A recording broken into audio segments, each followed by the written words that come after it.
So I'm pretty sure this story happened about 3 years ago.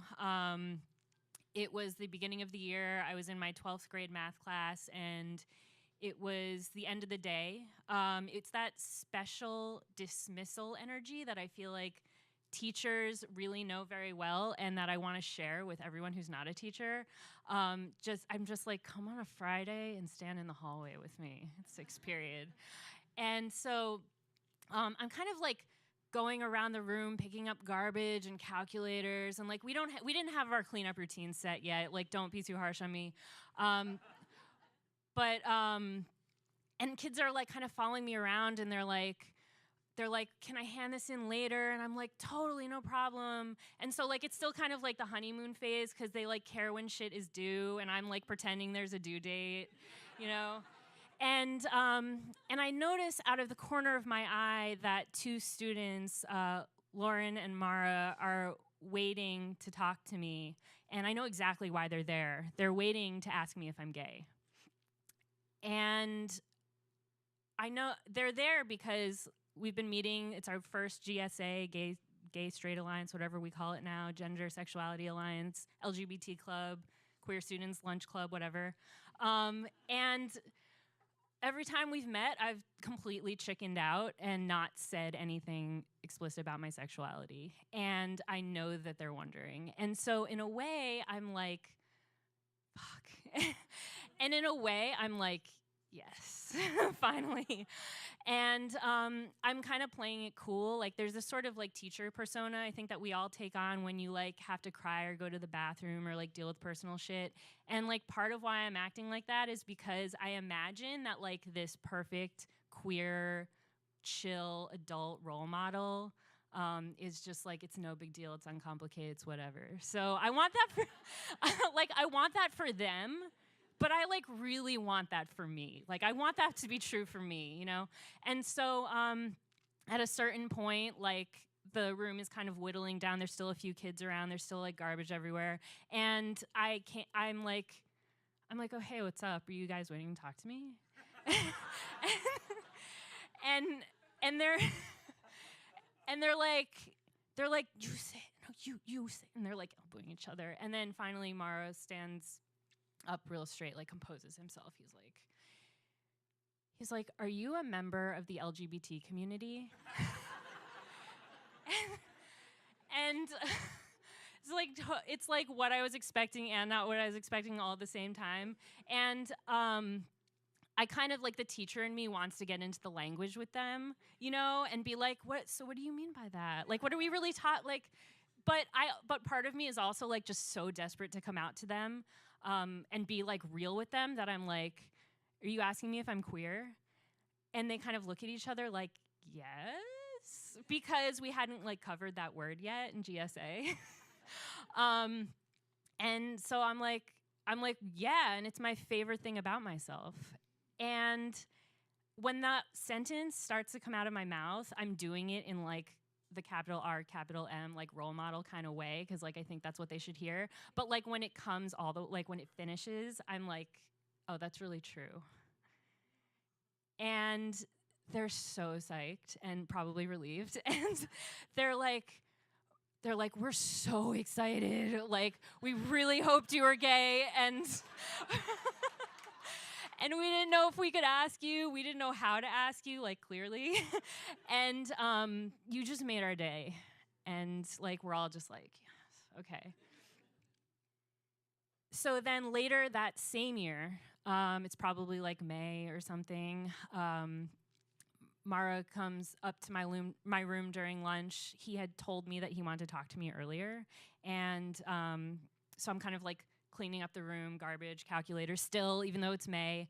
And and he knocks on the door, and I let him in. We sit down at like one of these tables, and he looks like super upset. And he says, I was just in the bathroom, and this kid was like, why are you in here? You should be in the girls' bathroom. And I'm like, what? And he's like, that's not even why I came up here to talk to you. Originally, I wanted to tell you that it's been happening all year, but especially this week, like Masa and these other kids have been bothering me during class. They're like fake asking me out, like to the prom and like blowing me kisses. And then this other kid is doing this gesture. He really didn't want to tell me this, but like made kind of like this gesture with his hands. And I'm not going to repeat it. It was like just totally vulgar and horrible. And he's like, I have to figure out what to do about this. And I was like, wait, you don't have to do anything. It's the school's responsibility to make every student feel safe. And if you don't feel safe, we're not doing our jobs. You don't do anything about this.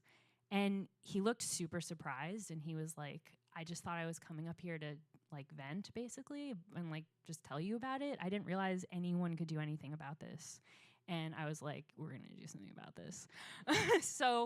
And I'm also thinking through like the confidentiality issues, and it's this like sensitive thing. And so I'm like, do you mind if I tell the other 12th grade teachers? Do you mind if I talk to the dean about it? And he gets this way, like if you've ever seen anyone who's just like over it, like he just was like, had this like fuck everything attitude. And he was like, tell everyone. And I was like, I know he came up here to talk to me like I'm this like cool, chill, queer, like whatever adult, but like, but like he is like the role model now. Like, and I also realized that I'm still hardly out to anybody at school, and he's out to everybody at school. So the next week, we're sitting. We're in a mediation. We're in that same garbage classroom again. And I'm sitting at a table, and it's me, a social worker, Mara, and Masa. And I'm there because Mara asked me to be there as like an advocate, but I'm also there because both of those students are my advisees. And so I have a relationship with both of them. And I'm kind of trying to build some empathy here. And I go to Masa, is there anything that you feel like judged about? Have you ever felt that way? Like, is there anything you feel like you need to hide? And he's like, well, yeah, when I first came to this country, I used to dress a lot differently.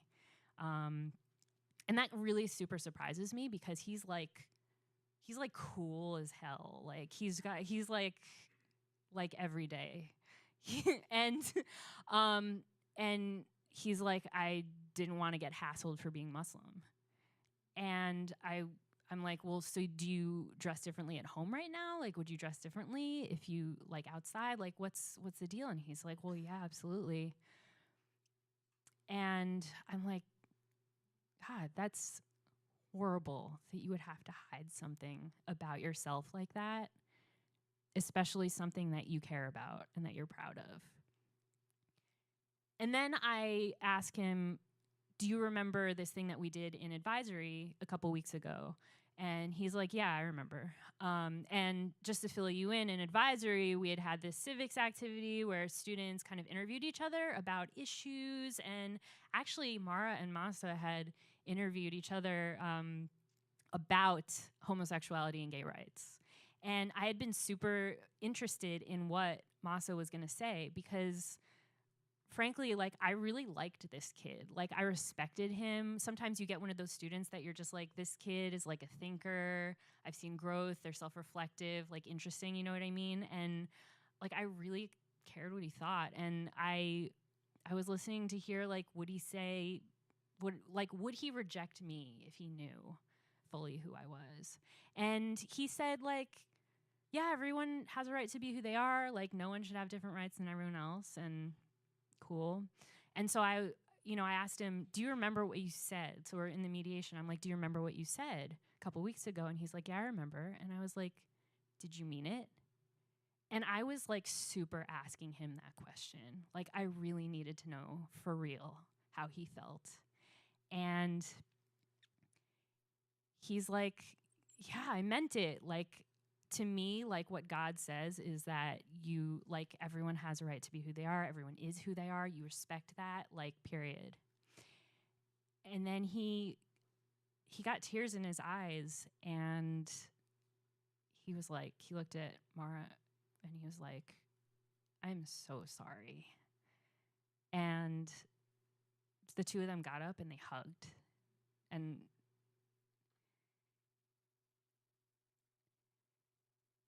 So then, so that was about 3 years ago. A couple months ago, probably this year, I'm still teaching 12th grade math. I have a student this year who seems like kind of like fascinated with my personal life, and like as they are sometimes, and like I think like this one day, like he came into the room, he was like on his way, and you stand in the doorway and the kids come in, and he kind of like touched my arm, which is sort of like, when a kid like touches you, it's like, oh, and he like looks and he's like, oh, I wanted to see your tattoo, that's really cool. And I was like, thanks. And so he so that day, like, he goes, sits down. It's kind of like, it's probably the period before lunch when it's like, fuck it, like, nothing's getting done. Like, they can talk. It's fine. And so it's kind of like loose, and I'm like walking around, chatting at the tables. And I come over to this kid's table, and I'm like, and he kind of like disengages from like whatever rowdy, like bro thing was going on. And so those kids are still like messing around, and he's like, hey, where do you live? And I'm like, Brooklyn. And he's like, what are you into? Like, what sports do you like? And I like, well, I hate biking, but I do it every day. And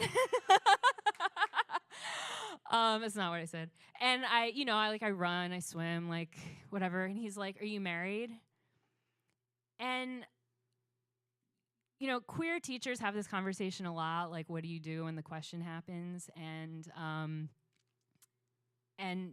at that point, I was like, I can say no and not be lying. I'm not married. So I said no. He's like, but do you have a boyfriend? And I'm like, damn it. And I'm like, oh, why can't I just tell him? And I think about it, and I think no is still going to work here, so I say no. And and so, but he like falls back in his chair, and he's like, you have no one? And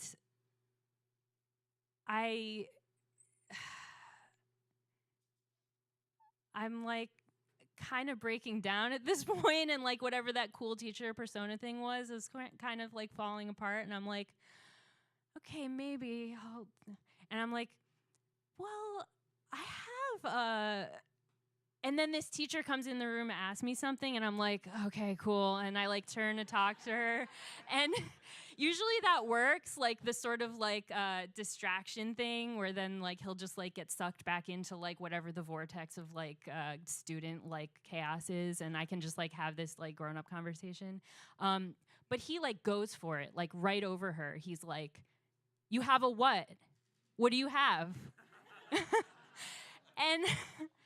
And that's kind of like surprising to me too. And I'm just like, wow, like he's really going for it. Like, what is he asking me? Is this like another one of those like Mara situations where it's like he's asking me? Because I talk to my friends and they're like, do they know? Like, look, like, do they, like, can they, like, come on. Like, they know, right? And so the other teacher's like, okay, you're doing something, like, see you later. And I'm like, I kind of like to keep my personal life and work separate, which, like, he must have really seen me, like, I was, like, sweating. Like, and so he's like, that's okay. Like, you don't have to say if you don't want to.